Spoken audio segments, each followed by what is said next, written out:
Welcome to the FAA Production Studios and the FAA Safety Center, National Resource Center in beautiful Lakeland, Florida. Our next presenter is the Chief Flight Instructor for the AOPA Air Safety Foundation. He's a former Boeing 767 captain and check airman for American Airlines. He's been an active CFI for more than 29 years and has logged over 13,500 hours. He says he got the hours the same way you did, 1 hour at a time. He teaches regularly out of his home base in Frederick, Maryland. He owns a Cessna 172 and flies both for business and for pleasure. I think it's all pleasure, isn't it? He is a regular on the aviation speaking circuit, appearing at the AOPA Expo, Sun and Fun, Local 99s groups, and Civil Air Patrol. His topic today is GPS from the ground up. Let's welcome J.J. Greenway. Thank you very much, Walt. You know, we all have our favorite GPS stories, and I have a handful of them, but my very favorite one happened to me today, or the day before yesterday, I guess it was. On my way down here, I flew down from Frederick, Maryland with my boss, Bruce Landsberg. Anyone heard my boss, Bruce Landsberg, speak? He's not in here, is he? Good. I'll tell us a little story on him. So we had a beautiful flight down in our Bonanza, and stopped once for gas and had a sandwich and landed down at Vandenberg there, Tampa Executive, and parked the airplane and got in the rental car, and Bruce insisted on getting one of those GPSs that goes in the rental car. Well, I have the GPS all figured out in the airplane, that's no problem, but I'm not real good on these ones in the rental car, so he was driving and I programmed in the Hilton Garden Hotel. That's where we're staying here in Lakeland. And I programmed it all in, Hilton Garden and Lakeland, and pushed all the buttons, and it said, there is no Hilton Garden in Lakeland. I knew there was because I had a confirmation number. So he was kind of frustrated. He said, well, put in Hooters. So I typed in Hooters. H was still there from the Hilton Garden. And I typed H-O-O-T, and all of a sudden it came up with a screen that said, nearest Hooters? So the GPS couldn't get me to the Hilton, but I don't know if there's some advertising going on there with Garmin or what it was, but it sure could find the nearest Hooters. So GPS is a wonderful thing here. Before we launch into it, I want to talk a little bit about our airport support network that we have at the AOPA. That's one of the things. We have any AOPA members in here?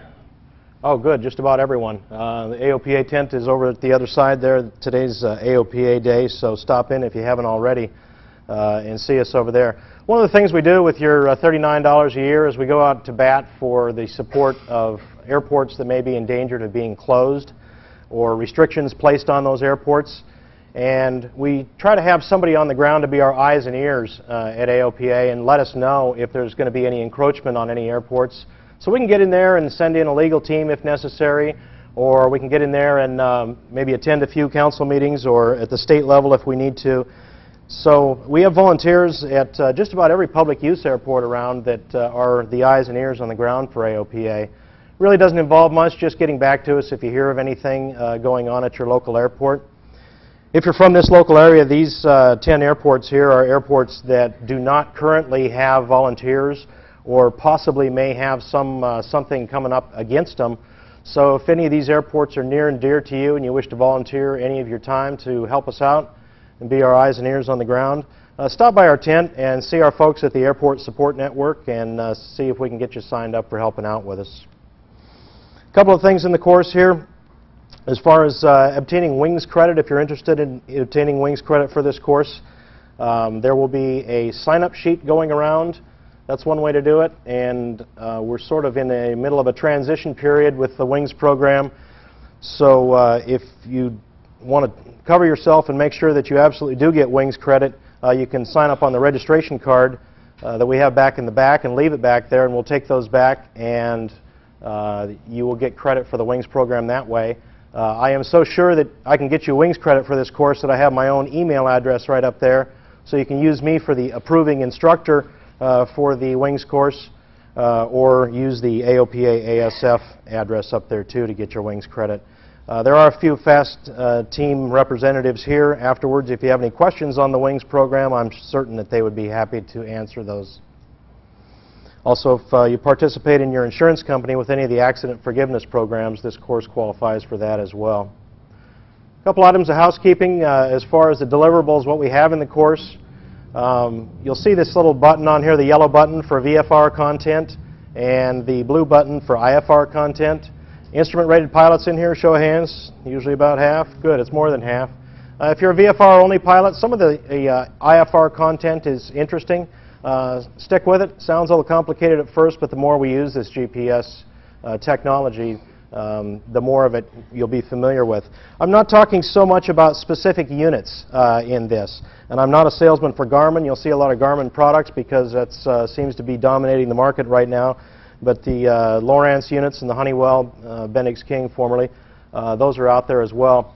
I don't want to talk about the specific units and how to use specific knobology and button pushing, but just about the overall integration of GPS into our operations. And you'll see how quickly we've come just in the 13 to 14 years that we've been legally navigating with GPS, VFR, and IFR, how quickly this has worked its way into our cockpits. Let's take a look at some of the typical. Does anyone in here have any of these units right here? The 396, 496, very good. I'm still running with an old 195 myself. If I'm the only one in the world that's got an old 195, no, I guess I am, okay. Some of this, the new technology on the 696 for your knee board, got to have a really big knee board for that, but it's a very capable unit.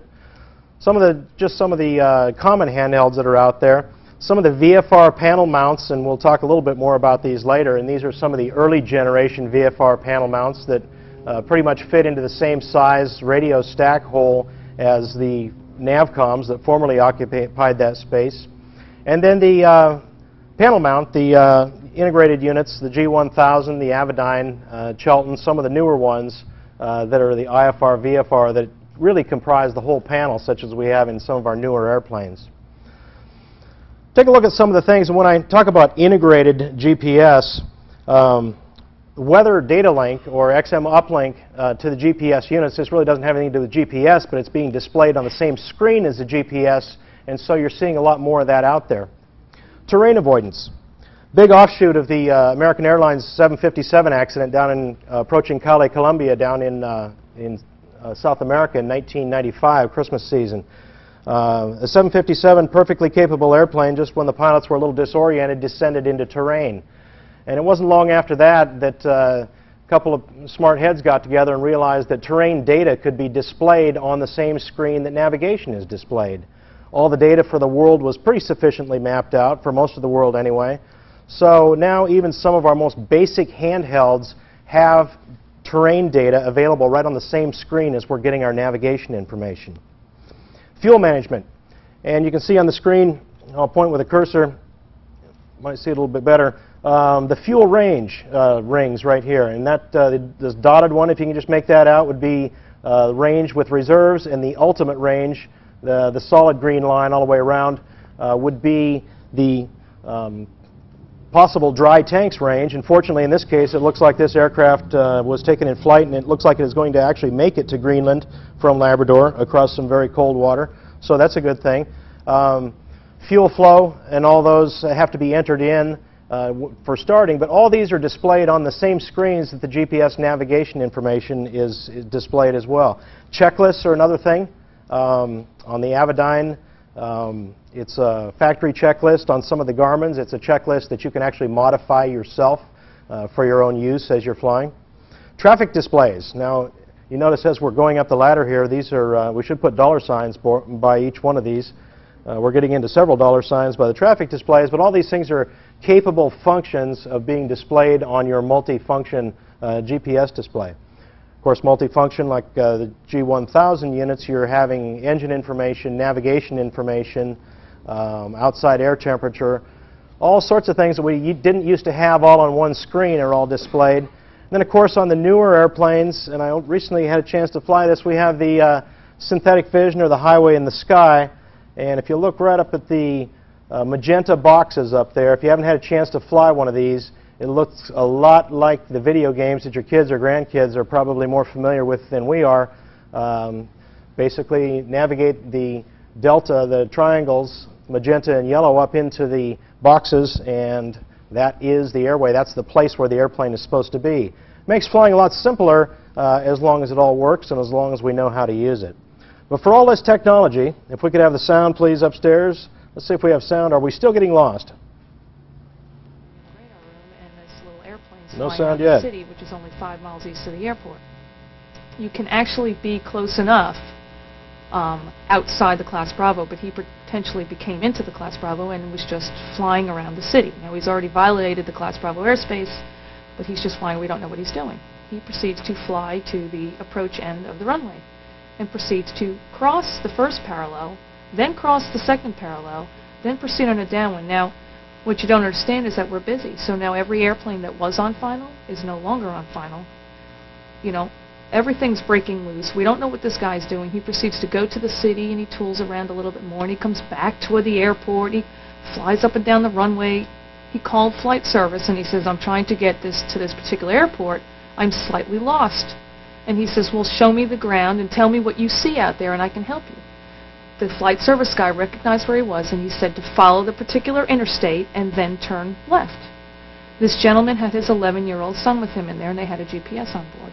He didn't recognize anything and it wasn't where he needed to be. He saw the airport and didn't know what he was supposed to be doing, so he calls flight service back and he says, listen, I'm still lost. I don't know where I am. I'm over this small little city and this small airport and I just don't know where I am. So the flight service guy says to him, well, what do you see? He says, well, I'm flying around the city. I see a football stadium. And the flight service guy says, well, what does it say? He says, well, it says Erickson. He goes, Erickson? You're in Charlotte, North Carolina. That's a big airport. He goes, well, I didn't see any airplanes. And the reason he didn't see any airplanes is because we pulled them all off the final because he was flying all around our airport. So there wasn't anybody moving but him. We finally, the flight service guy gave him the frequency, told him to call Charlotte, and we made him land, and we talked to him big time.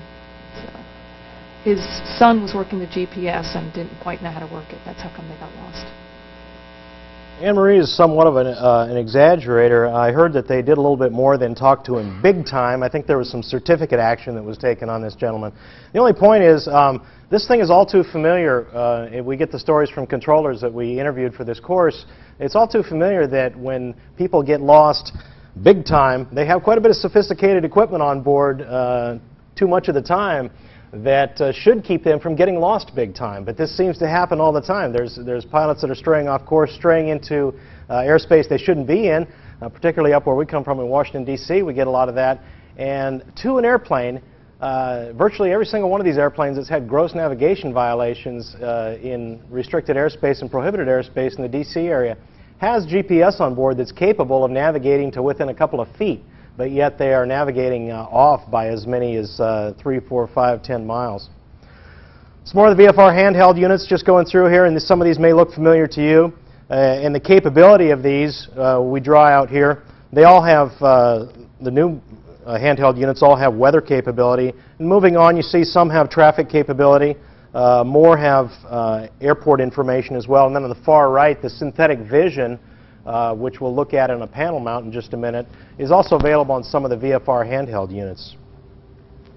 As far as the IFR mounted units, some of the early generation ones you see at the top, the KLN 94 and the GNS 80, which became a Garmin product here that was originally made by Apollo. The King, and then of course the new WAS iteration of the old 430 and 530. Who's flying with a Garmin 430 and 530 in here? Just curious. Good, okay. And the 530W, 430W, has anyone gotten the upgrade for that? Working pretty good for you? No big problems other than the initial shell out for the expense of the WAS upgrade, okay? I can appreciate that.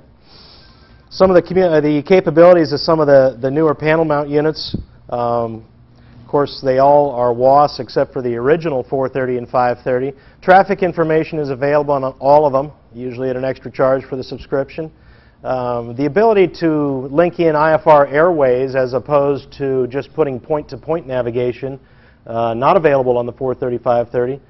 And usable as a sole source of navigation, of course, is a function we'll talk about a little bit later as being whether or not it's WAS enabled. Otherwise, we need VOR backup, such as we have on the Garmin 430 and 530. Moving into the integrated the panels, such as some of the new things we see for sale out here with the glass panel with GPS functions. Of course, we have the integrated the G1000 and the Perspective and the new Cirrus, of course, and the G600. Is it the same thing as just IFR panel mounts? Not exactly the same thing, because an integrated GPS, if your GPS is not receiving or not working, you really have blank screens up there. You have no information up there. A lot of crossover in the operation of these units, though. Some of the capabilities of these, they all, on the integrated units, the PFD, or the primary flight display, that is all powered by the GPS. And going down up into the, once again, we have the dollar signs, all the way to the integrated autopilot, available in the newer Garmin units. And of course, the new Cirrus Perspective with the easy button, the bailout button. If you look in the cockpit on those, you'll see the little blue button. Some of the early iterations on this, on the GPS, and like I said, in just 13 or 14 years that we've been doing this, think of how far we've come. Who flies out of this area, out of any of the airports in the local area? Okay, very good. Anybody know the northerly latitude of this area? Herc? You're thinking of westerly longitude. Northerly latitude, how much? 30?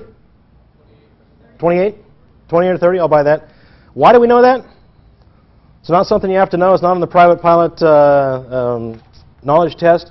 Remember the early GPSs we had to, or early LORANs and GPSs, we had to actually be familiar with latitude and longitude. We couldn't simply enter KLAL or KDFW. We had to actually know that San Juan, Puerto Rico was 18265-66002. You had to load that in. So our brains as pilots, when all this new navigation first came out, filled up with, I will call it utterly useless information, because it's nice to know what the latitude and longitude of a certain city is, or a certain airport, but now that we can initialize, or we can start out, or we can load a flight plan not with geographical coordinates, but with simply the names of the intersections.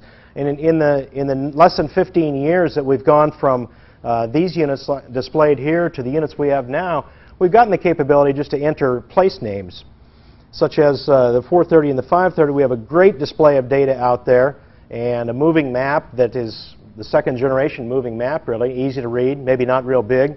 Those of us that are getting older maybe need cheater glasses on it. All the way up to the G1000 display, and of course you can see how easy it is to see the artificial horizon when it's a foot wide and it's right in front of you. One of the other AOPA staffers and I recently got Cirrus qualified as Cirrus instructors in that nice Cirrus that you see out there in front of the AOPA tent. And we are both 40-something, shall I say? That's a good way to say it. So we're not, actually Dave wrote an article about it in one of the recent pilot magazines. We're not really the most teachable people in the world, but one thing I really appreciated the very most was looking over out of the corner of my eye and being able to see a horizon that was almost a foot wide there. So no matter how distracted I was in the cockpit, I could see that horizon. The G1000, the newest, the Perspective technology, and of course you can see I mentioned before the level button or the bailout button on the Cirrus. If things get bad, then push that button and the airplane will right itself and come back to a fairly normal attitude. All part of the integrated GPS functions. Synthetic vision, simply just taking the terrain database and matching the terrain database to what we have available for display on the screen, and making an artificial, not just an artificial horizon, but artificial ground out of it too, and artificial airport out of it too, where there is an airport. Let's take a look at just a quick run through. There's no audio associated with this, but just a quick run through of what it looks like on the Cirrus Perspective display with the synthetic terrain. And this is actually filmed in flight. When we look out at the screen, we will look at the screen, we won't look out the window. And take a look at the terrain as we turn toward higher terrain we're turning into. Of course, you see sea level in blue and coastal areas in green.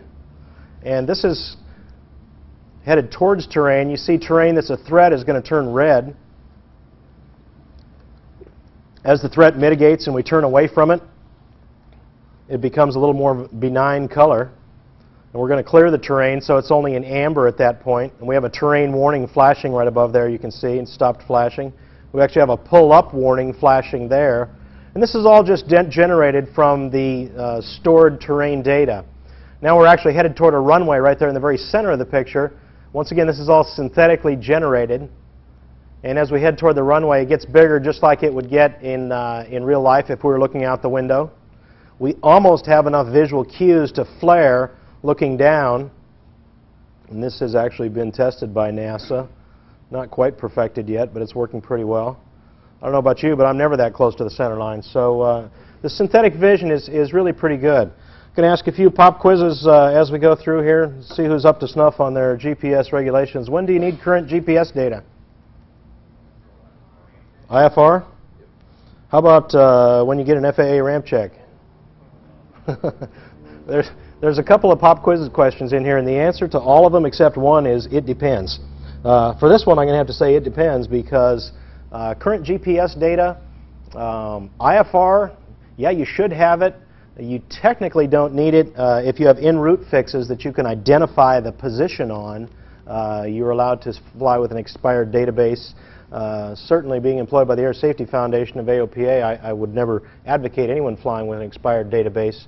We'll talk about some things that can happen if you do in a couple of minutes. But good to brush up in AIM when you actually have to have legally current data. A couple of things that have come up, the ASRS reports, the NASA Safety Reporting System. We looked in and we weren't looking for accidents. We found plenty of accidents that were related to GPS, but incidents, things that have happened that people reported themselves on. Here is one report where there was a new GPS database and it was slightly out of date, and the direct function was used to go to a waypoint. The name was the same on the waypoint, but the location had changed on the waypoint. This is why every 28 days a new revision cycle comes out, and you may be a little bit behind on your GPS, but a word to the wise, there's a lot of changes like this that happen, particularly if you fly over a wide area, that can be real gotchas. Let's go out and apply some of these things we've been talking about to actually flying with the GPS. And we'll run through some of the phases of flight, pre-flight, taxi, and so on. And we'll go out and we'll look at some of the gotchas, some of the pitfalls that come in both flying IFR and VFR. In the pre-flight, not that our briefings that we get aren't long enough as it is, but now there's all the more to be added to our briefings. There's the GPS and WAAS NOTAMs. If you look carefully in there, particularly in areas of national security interests, there's a lot of funny things that go on. You'll see a NOTAM that'll say something to the effect that GPS signals within a 10 nautical mile radius of such and such a fix are unreliable. I take it maybe these are questions we shouldn't ask why, but that does happen, particularly, like I say, up in the DC area. So we're going to want to check those GPS and WAAS NOTAMs prior to depending on GPS for a sole source of navigation. Minimum altitudes. Why minimum altitudes? We're doing some things with GPS that we don't normally do. We're striking off across an area that maybe there is no airway. Around here, not so much of a factor since the Florida terrain is all fairly benign. Out to the Mountain West, though, an area that you might not normally traverse might have terrain that's in excess of the capability of your airplane. Not a bad idea to check some of those things, too, as we're using GPS for a sole source of navigation. Airspace as well, and this is a gotcha. All the TFRs that have sprung up post 9/11, and we're talking about security TFRs in general, but don't forget the stadium TFRs when the sports complexes are activated and there's a large enough sports event going on so that the airspace over that is restricted, or Disneyland, as we have over here in Orlando, always restricted. So there's restrictions that are not widely published. The controllers may not know on the tip of their tongue to be able to tell you about it, but it's incumbent upon me as the pilot, when I go out and navigate with GPS, if I'm over an area that's going to have some restrictions, I need to know that. Controllers are a good source of last-minute information. I know if a game runs overtime or something and the restricted airspace is going to last a little bit longer, the controllers often are informed of that, but it still is pilot responsibility flying VFR to check some of these things. Some of the good resources that are out there. FlightAware has some good things, resources on pre-flight items involving GPS, and of course on the AOPA Internet Flight Planner. The new iteration of that, we're working to make that as useful as we possibly can. Entering the route and the waypoints. I mentioned earlier that a couple of the units, the 480 Garmin and the Honeywell, have the ability to enter airways, a jet airway or a Victor airway into the route. But the 430 and 530, we have to enter intersections in. Now, an exhortation not to be too lazy. You have a VOR on this end of the route and a VOR on this end of the route, and it looks like a straight line between them, but there might be 5, 6, 7, or 8 intersections between them.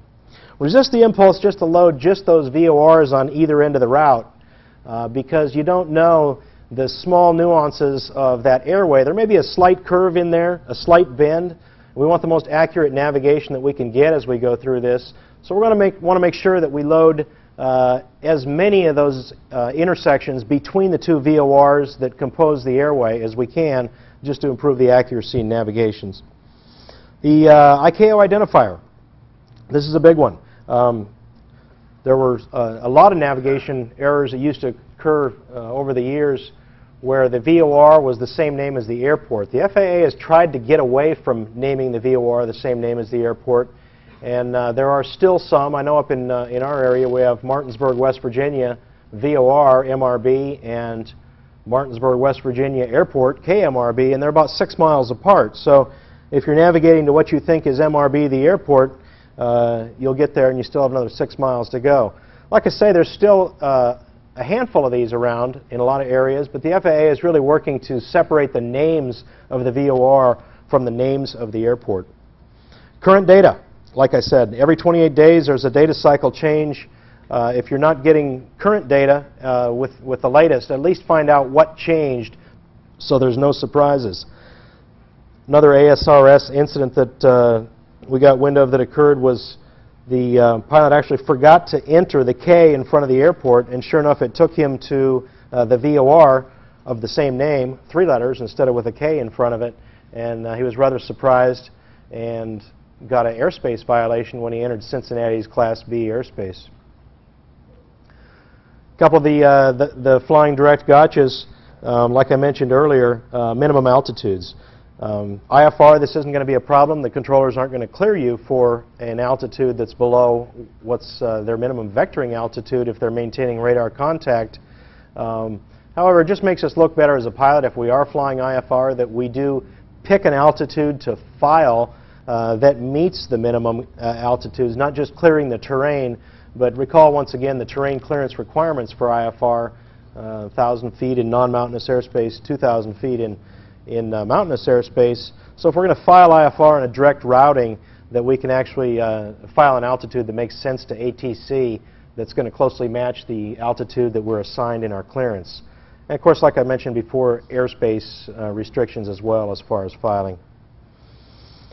Getting a little bit less common for a lot of our GA operations, but in some of the busy airports we have the RNAV DPs, departure procedures, and the RNAV STARS, the standard terminal arrivals. Once again, the restriction for this is these have to be in the database. These are not things that can be manually entered. We can't use it if it's not in the database. Last June of 08, it's just coming up on a year, that if RNAV arrivals and departures are going to be used, the ICAO flight plan, the international flight plan, is used. And that's not one that a lot of us use much in our daily operations, if at all. But it's the standard form that's used worldwide. The airlines are all using this in the United States now, the ICAO flight plan, since airlines are operating on slant Gulf and using RNAV departures and arrivals. Of course, most of us are still using the same old flight plan that we've always been using, which is perfectly okay to use for our operations that do not involve RNAV departures and arrivals. This is one that it's a little easier than it sounds. We hear a lot about RAIM, the Receiver Autonomous Integrity Monitoring, and that's basically the mistakes that a GPS knows it's going to make.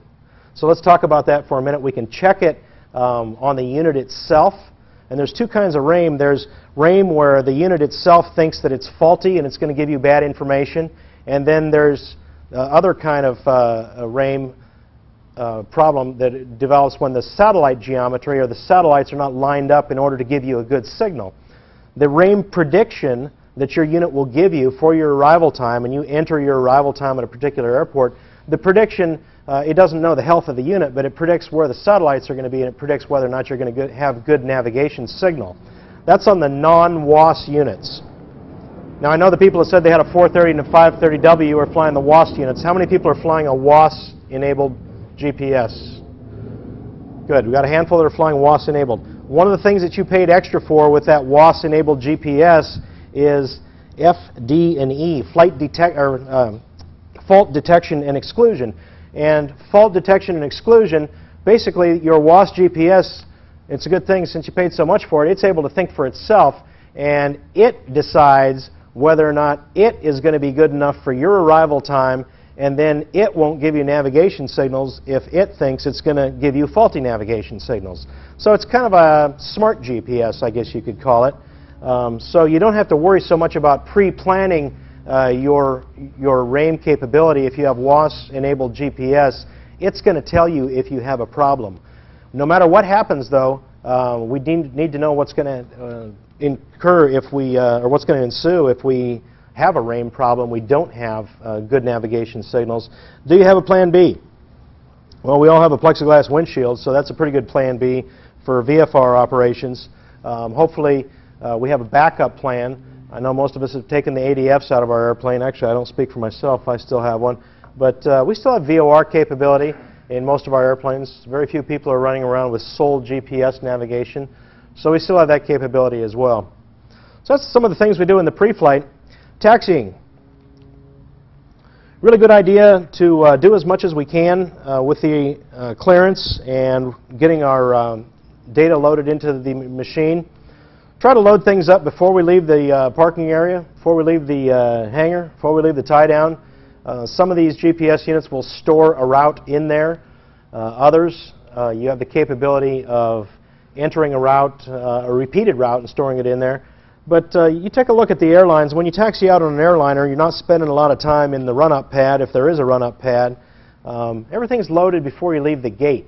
It's one thing you're paying for with an airline ticket. A couple of people up there are loading everything, all the navigation equipment, and really the only thing that's happening when an airliner is taxiing is the pilots are looking out the window talking to ATC on the radio.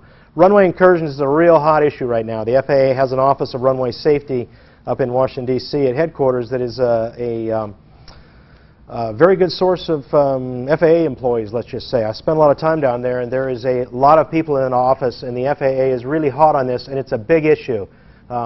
Us GA pilots, and particularly not watching where we're going, running out onto runways at particularly busy airports, does not go over with the FAA very well, nor with the general public when we trade paint or trade aluminum with another airplane out there. Ground navigation, there's some great things out there. Some of these new units, I've noticed when you land, you will automatically get a screen that pops up of the airport diagram, and there you are, that little airplane on the taxiway. It knows where you are when you land. Real nice for finding your way around an airport, particularly an unfamiliar airport, but a real easy way to get fixated heads down and looking at some things that you shouldn't be looking at when you should be looking out at taxiways, other airplanes, and adhering to the ATC clearance.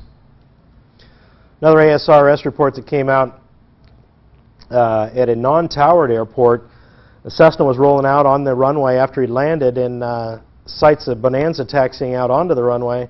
Neither one of them had a chance to say anything. The Bonanza didn't see the Cessna, and somebody yelled on the Unicom frequency, "Stop!" And the Bonanza did stop, but he admitted in his report that he actually was loading the GPS, and his feet had eased up on the brakes a little bit, and what could have been a disaster was pretty narrowly averted, but the pilot realized that he distracted himself with the GPS. You know, and that's one of the things I just want to mention in here, and this is really primarily what we concern ourselves with at the Air Safety Foundation. Walking around the grounds here at Sun and Fun, I see some fantastic equipment out there, and I hope someday to have some of it mounted in my airplane, or better yet, have an airplane with some of it in it.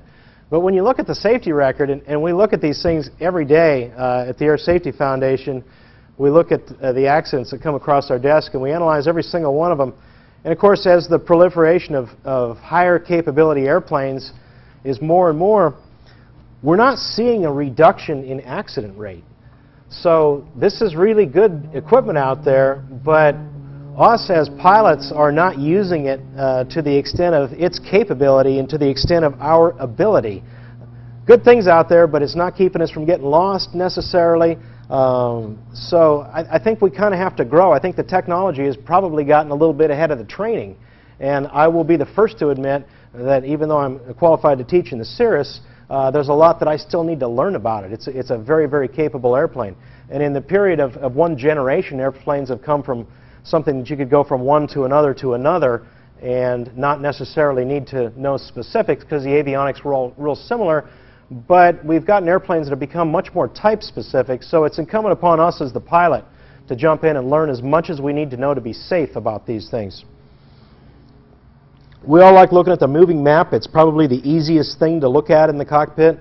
But don't forget that magenta line is just a nice thing to have on that moving map. It is not the sole source of navigation. Virtually all legal IFR GPS installations have a CDI, either an electronic CDI or the old steam gauge CDI like you see in this picture on the slide. We have moving needles. That is your sole source of IFR GPS navigation, and that is the GPS itself is driving the CDI needles, of course, deviation indicator needles. On departure, being cleared for a change right after takeoff seems to be, I know the controllers, we have any air traffic controllers in here? I wasn't going to take any poke at any controllers because we actually had a controller help us make this course. We'll hear from him toward the end of the course. But it almost seems like the controllers, right at that most critical moment after departure, want to make your life really difficult and give you a clearance to some place that isn't even on your flight plan. So you press the nearest button and you don't see it in there, and press the direct and you don't see it in there, and you're not quite sure how to modify that GPS flight plan that you spent so much time putting into the GPS before you started the engine. Ask ATC for vectors. This is not a test. If ATC gives you something different than what you originally cleared, they're doing that for a reason. And you won't get a hero medal if you spend 5 minutes trying to put in what you thought the name of the intersection was. Real easy request. Say, departure, I'm not quite sure I have that in the GPS. Can you give me a vector and get me started in that direction? And I'll bet you 9 times out of 10 or 99 times out of 100, the controller will say, sure, fly heading 105. And when you have that loaded up, then proceed direct. Pretty common ATC exchange. This is not a test. ATC just wants to get you on your way expeditiously and efficiently and keep you free of other traffic. Is GPS approved for a sole means of navigation? Pop quiz. Any yeses? Any no's? No? WAAS, good. Okay, WAAS GPS is a sole means of navigation. Non-WAAS GPS, of course, we're going to have a VOR backup to it. If we start looking at the intricacies of that regulation and that technical order, you'll find out it doesn't necessarily have to be a operational VOR, but I don't want to go that far into it. But you do need backup. But yeah, WAAS GPS is approved for a sole source of navigation. Jump into the en route phase. Editing waypoints or inserting another waypoint in, there's some drastically different ways of doing this on different units. And that's why I said at the very beginning of this course I wasn't going to speak to any particular Garmin or Honeywell or Bendix King or Lowrance unit. But editing waypoints is drastically different. It's not something we do every day. Not a bad idea to make sure that you can insert another waypoint into your route, or if you have the capability of inserting an airway or a jetway into your route, make sure you know how to insert that into the overall flight plan and activate the flight plan. Once again, asking for an initial vector prior to reprogramming the GPS is a good way to get you on your way, headed in the right direction, and then at your own leisure time, you can reprogram your GPS. Autopilot is not a bad deal here. It's worth its weight in gold if you've got to spend any time heads down. And if you do spend any time heads down, not a bad idea to make sure you're spending adequate time heads up to look out the window, VFR or IFR, when you have an autopilot. Really good idea for single pilot IFR especially, and not a bad idea for long VFR flights either. Only problem with autopilots is they're autopilots. They will do exactly what you tell them, even if it's not the right thing. And I like to try to get in the habit when I'm flying with another pilot, particularly of asking the other pilot, how does that look to you, before I actually re-engage the autopilot after making a change.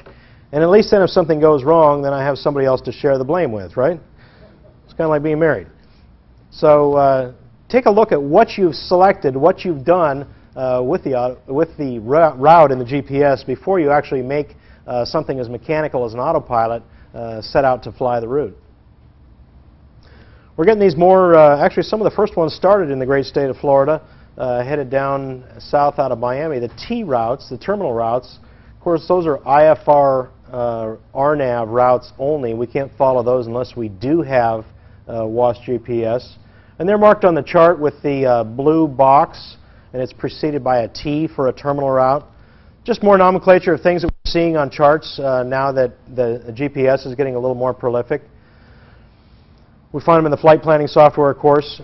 Take a look, and we'll look at these when we look at approaches. We're still in the en route phase, but the fly-by waypoints versus the fly-over waypoints, and the difference that they are, the different nomenclature on the charts for each one of them.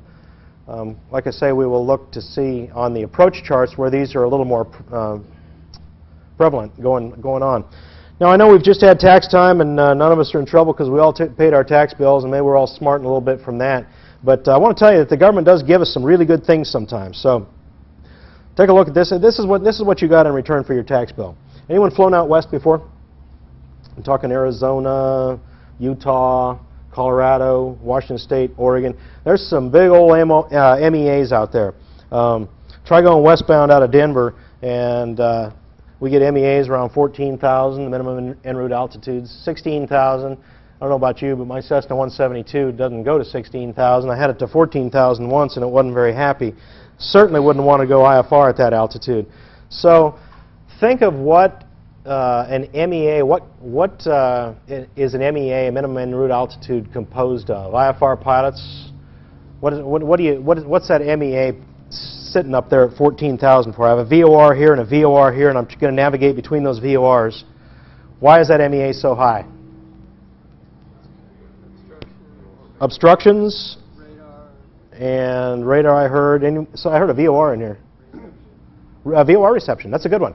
So here we are. We've all had IFR GPSs for years, and they're making us stay up at 14,000 feet so we can have VOR reception. There may not be terrain until all the way down around 9,000 feet. So the G MEAs that you see, and if you look on the slide, they're notated with a G after the MEA. If you have legal en route IFR GPS that you're navigating with, you are quite welcome to use the GMEA. So really what this has done, and I'm glad to see that this is working well, because when the en route cycle on the chart changes is made every 56 days, I know this sounds kind of nerdy, but I like to get in there and look at them and see how many. And there's been about a dozen every chart cycle change. There's been about a dozen MEAs that have been lowered. So I figure I will be able to fly my Cessna 172 out to the West Coast IFR pretty soon, because some of these are coming down lower and lower on these MEAs. Nearest button.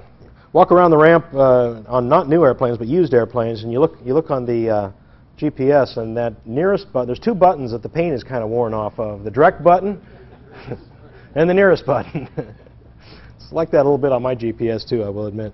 But of course we have not just airports, but a lot of different, we can get nav aids, intersections, NDBs, ATC frequencies. I found a gotcha the other day, and this was flying that new Cirrus. I pressed the, I wasn't lost, I was just a little unsure of my position. I pressed the nearest button. I wanted the nearest flight service station so I could get some weather. And it gave me a frequency, and the frequency was 122.1. And that rung a bell from way, way, way back in my private pilot training back when I had hair. Anyone know anything wrong with that 122.1 frequency? It's receive only, yeah. And the GPS database didn't say that. It just said 122.1. Of course, remember, when you talk on 122.1, I know some of y'all remember this back from when your private pilot training back when you had hair too. But when you talk on that 122.1, you need to be listening on the VOR that's listed on the map. So the GPS database was good, pretty good, but not completely perfectly 100% good because it didn't tell me what frequency I needed to be listening on. So you thought I forgot everything, didn't you, Herc? I remembered that. But still, we need to be looking outside. A lot of capable information out there inside the cockpit. Maybe too much capable information for us if we're not looking outside the window. Maybe this has something to do with the lack of decrease in the accident rate. I don't know. Mid-airs are kind of still where they were. Must you carry paper charts? Another pop quiz. We've got good information. We've got en route information, approach charts. Unless you actually have a unit that's certified for a paperless cockpit, then you do need to carry charts. You may have it all, but it may not be a certified unit. Usually the certified units are on more expensive airplanes, and there's backup. There's multiple electrical systems, multiple screens, so we can't have a total failure. Call me a Luddite if you must, but I still do carry paper charts on all my IFR flights. I'm working towards getting rid of them on some of the airplanes I fly that are capable to do without it, but I do like to have that backup. A couple of different things on the approaches. And like I say, this is for IFR pilots mostly. Just in the past 12 months, we've gotten LPV approaches, or the Localizer Performance with Vertical Capability. It doesn't really stand for that, but that's the closest thing we can think that the FAA might have been thinking about. We have those all the way down to a 200-foot decision altitude and a half-mile visibility. So GPS, WAAST GPS, has finally equaled the capability of the ILS that we've had for so many years and come to know and love. Maybe next we'll get Category 2, Category 3 capability with WAAST GPS. I don't know. But right now I'm glad to say that the GPS data is every bit as good as the Category 1 ILS data. And of course we have the localizer performance only, and then moving on down just the various degradations of quality that we have in the GPS approaches. Like I said before, the top one there, the decision altitude on the LPV, 200 feet to 250 feet, and most of them are being printed now at 200 feet. So very capable units that are coming out there. We haven't had to pay any more. We haven't had to make an upgrade for this with our WAAS, but it's just that the FAA has gotten a little more comfortable in flight tested these procedures. They know that they're legal and safe for us to go down to what formerly was only for ILS minimums. A lot of difference in the units on loading and activating approaches. Good idea to make sure some of the Garmin's right now, if you activate the approach, you really can skip the step of loading the approach. So be familiar with what you need to do. If you do fly out of your own private airport, it's tempting, but it's not legal to make your own approach. I know a few people that have. Don't know if anyone that's come to grief over it, but the FAA frowns on flying IFR on homemade approaches. The auto-sequencing versus the hold button is another one, and how often do you actually really have to hold in real-life conditions? Not very often. If you're an instrument instructor, you hold all the time because maybe your student needs the practice, but in real-life conditions, I don't find myself being forced to hold more than maybe once a year. So I'm not using that hold button very often, and I notice that sometimes if I don't get to it right away, the flight plan will sequence to the next fix beyond the hold rather than remaining at the hold. Another thing to be familiar with on your own specific unit. Remember how I said on these pop quiz questions there were 4 gotchas and 1 yes? Can you use your handheld GPS in instrument conditions legally? I got a no? I got a no and a yes. I'm going to go with a yes on this. Hear me out. If you got any real heartburn with this, talk to me afterwards. But you can use it. You just can't rely on it.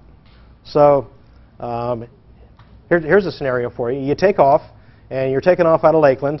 Sunday morning, I'm going to fly back home to Maryland in the sweepstakes airplane. And if I only had a handheld GPS and I was stopping at Florence for gas, I could say to the controller, looks like a heading of 010 for Florence. How does that look to you, sir? And the controller might say, fly heading 010 until reaching Florence, direct to enable. Is that legal?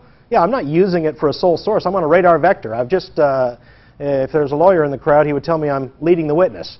So after that controller finished his cup of coffee and did whatever else he was doing, he probably would get around to giving me that 010 heading. So I'm legally using my GPS in IFR conditions. It's good situational awareness. WAAS is something that we have. This is something we just own in the United States here. The GPS system came out. We have the satellites that virtually cover the world. A little spotty up in the poles, but we don't spend a lot of time up there. But in the coterminous United States, in the lower 48, basically all we've done is taken ground stations, a couple dozen ground stations, and we synchronize the signal. We get the small errors out. Out on the left coast and out on the right coast, we have master stations that send a signal, corrected signal, to a satellite, sends it back down to your WAAS unit, and gives you a much better signal. So we took a really good product, turned it into a much better product. Take a look at the accuracy differences. VORs, that circle around the airplane would be the accuracy of 2 VORs or VOR DME. Watch the circle get smaller as we jump into the GPS. And that's just straight GPS, and that's confined to the wingspan of the airplane, basically. And then take a look at WAAS. We're talking about something just the size of the cockpit or the cabin of a GA airplane. So we've gotten to be quite a bit more accurate in this. One way to remember this is on the vertical guidance, when you're looking at your approaches, LPV and VNAV has the V in there, and those are the only approaches you're getting with WAAS that actually have vertical guidance. Quick word of the wise on this: even if you have vertical guidance and it's a non-precision approach, you may have a DA or a DH listed. It may be like, for you IFR pilots, flying a ILS approach, getting down to decision height. You don't stay at decision height or decision altitude. You make a missed approach. With these, it's just the same. You're not allowed to necessarily stay at your minimum altitude. It has to be treated like an ILS approach. We looked at these earlier, the current approaches that are published for WAAS, but basically WAAS just gives us a heck of a lot more options when it comes to having vertical guidance in an approach. We talked about RNP just a little bit. We touched on it, the required navigational performance. The requirement en route is 2 miles, and then when we move into the terminal, we get 1 mile requirement and 0.3 nautical mile requirement on the approach. I will say, if you know something different about that 2.0 miles, we have gotten a couple of different answers from a couple of different FAA offices. Some say it's 5 miles, some say it's 2 miles. We've gone with the most restrictive just in the course guidance for this course. So that's the required performance, or how accurate your unit has to be in those phases of flight. GPS approaches have actually simplified IFR approaches quite a bit. They're all the basic T shape. They start out at initial approach fixes. And we talk about the fly over waypoints versus the fly by waypoints. Look at the 90-degree angle we're intercepting this approach at. So that's actually a fly by waypoint. That means we can lead the turn. If we flew over it, we'd actually overshoot our course. So we can lead the turn on that. It's a fly by. Take a look at the only fly over waypoint on this approach, and that's the missed approach point. So we actually have to fly over the waypoint for the missed approach point. You actually have a choice when you're being radar vectored, just like being radar vectored for an approach with any other kind of navigation. You can request the full approach, or you can request being your own navigation to a certain fix on the approach. And ATC treats being vectored or navigating for a GPS approach same way they would any other approaches. We talked about holding procedures and suspend versus hold. Most of the nomenclature on most of the units that we're using out there, your active line, your active route is in magenta. And you see this magenta line. If the holding pattern is magenta, of course, that's the active holding pattern. Fly the airplane. There's a very, very busy time that happens in holding and in a missed approach. So really good idea to make sure your situational awareness is every bit as good as it would be if you didn't have those distractions on board. One of the areas that's still popping up as being a problem area for accidents is the missed approach procedure, both in, of course, the traditional airplanes that we're flying, the steam gauges, and in the newer airplanes. People are still hurting themselves on missed approach procedures in sophisticated airplanes.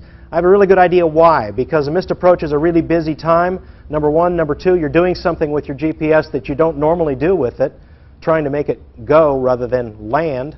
And it's not something we practice all the time, and it's real easy to get caught up and do something that leads to some drastic errors at the very last time in the approach. GPS errors. If you do mess up the approach entry, forget to arm the approach. These are not particular to the GPS. These are things that can happen on any approach. We've all gotten too high on an ILS approach and maybe pegged the needle, glide slope needle below us and had to ask for a vector off the course. These can happen on a GPS approach just like they can happen in any kind of approach. So ATC can be informed. We can get off the approach, get vectored back onto the approach when we're not nearly so distracted, and try it all over again. There's no harm, no foul for having to try the approach again. Once again, an autopilot is one of the best ways to mitigate your distractions en route and for approaches as well if the autopilot is certified for such. Same old, same old. It's like it's always been with distractions in the cockpit, whether it be open doors or unruly passengers or snakes in the cockpit or bumblebees, what have you. Aviate first. Like I say, with all this new stuff out there, let's make this new stuff work for us to be safer rather than being so distracted by the new stuff that it makes us more dangerous. All of these GPS units, to a unit, there's some way to get out of a problem that you've created. On a lot of them, there's a bailout key, maybe the map key on the Garmin's, or if you make a mistake, press the wrong key, press that key again, it takes you back. There's no mistakes that you can get into on these, unlike your PC. There's no mistake that you can get into that's going to give you a blank screen and completely freeze you out. There's usually a way to get back to where you were before. Get proper training. Like I said, I don't know everything about every GPS unit. I know a lot about one or two. Find an instructor or somebody that knows a lot about that specific unit and get some proper training on it. It'll go a long ways towards helping you out. Let's look at what ATC's view on this whole thing. If we could have some sound.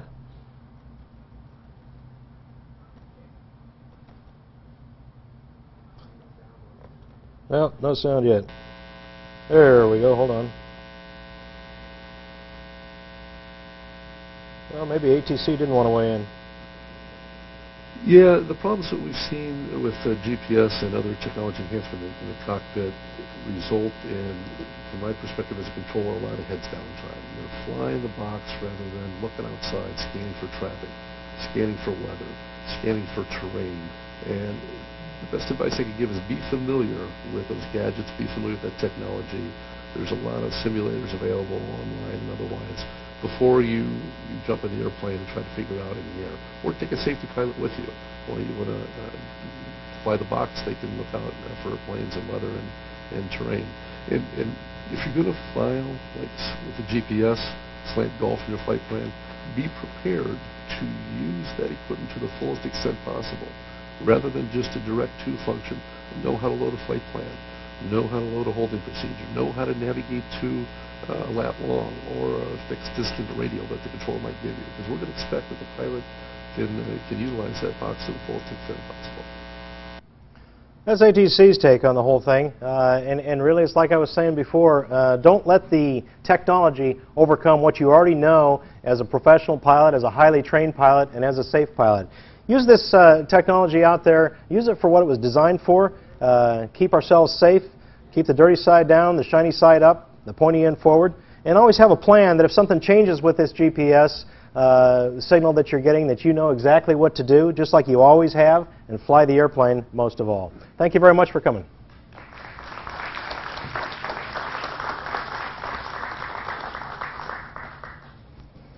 Stay right here. We're still on camera. Have you got any questions? Y'all can come up and talk with JJ, nose to nose, if you want to. Thank you very much.